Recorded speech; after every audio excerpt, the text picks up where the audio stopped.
So before making the conscious decision to leave the US, I asked myself those deep, dark, and soul-shaking questions to get to the root of why I haven't left the States yet.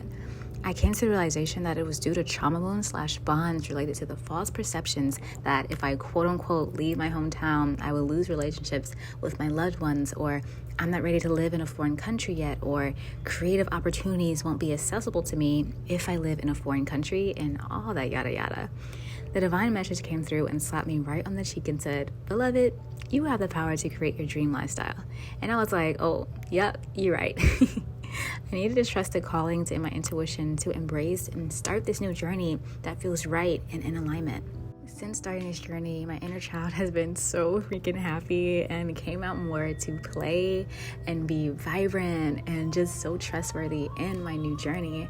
I remember before starting this, I would plug in my headphones when I was younger and listen to my iPod and scroll until I found the Cheetah Girls 2 movie song, A La Nita Nada, lying on the floor in my overly pink and purple girly infused bedroom, close my eyes and daydream that I was strutting down the street in Barcelona with my cheetah print skirt and mini purse with my girlfriends. In between classes in high school, I would search for internships and flights to Rome, London, Paris, from Raleigh, NC, just to see how much it would cost and so much more. Since I was a little girl, I've always had that skin-tingling, wanderlust urge. I would binge Google and find photos of nature, dope houses, and foreign dishes that I couldn't pronounce that looked yummy, and gaze in awe that these type of things are out there. My dear mommy, my now angel in the next realm, Debbie loved this movie called Eat, Pray, Love. I recall first watching the movie when I was about 10 years old with my mommy cuddled on our comfy brown couch in the living room while my 3 brothers and dad were out.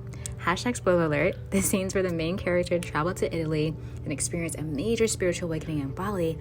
I just felt so connected to that type of freedom that she was witnessing for herself. As I've grown to tap more into what my ideal lifestyle looks and feels like, I knew that I needed to welcome in a new, uplifting, and creative environment for me to feel full as well.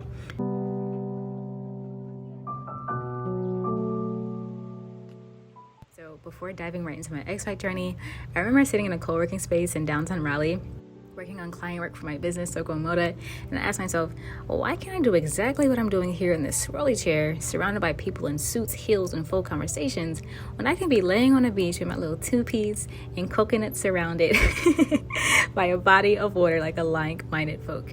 Literally, gotta have that coconut on deck. If you know, you know. So to say, I've definitely rediscovered my excitement for creating strictly for joy and relearned that it's okay to look silly in public when I mess up a few words in Espanol or break out into a mini choreography with a street performer and be my most authentic self.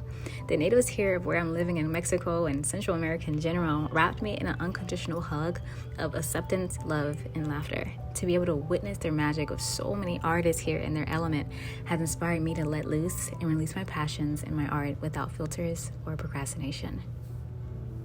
Even though the clips I'm showing you now are all highlight reels of my first 9 months living in Central America, I'm not going to front to y'all, there has been so many ego deaths, deprogramming, releasing, and shedding since living here. I used to think I could experience the true essence of God and source energy in another country upon a beautiful mountain with my boobies out doing Tai Chi. But I realized that I needed to take the pressure off new cities and countries by trusting in my intuition to fulfill that journey, but to also stay rooted in knowing that I had and still have the power to cultivate joy, gratitude, and enlightenment in my own sacred space, my inner world. Like a business that I've held on to for 4 years that's no longer in alignment for my expansion, no longer watering relationships with family or friends that aren't nourishing and mutual, trusting the callings from my soul, and so much more. So with this new journey, and always, I give thanks to Central America and my ancestors for opening this up for me.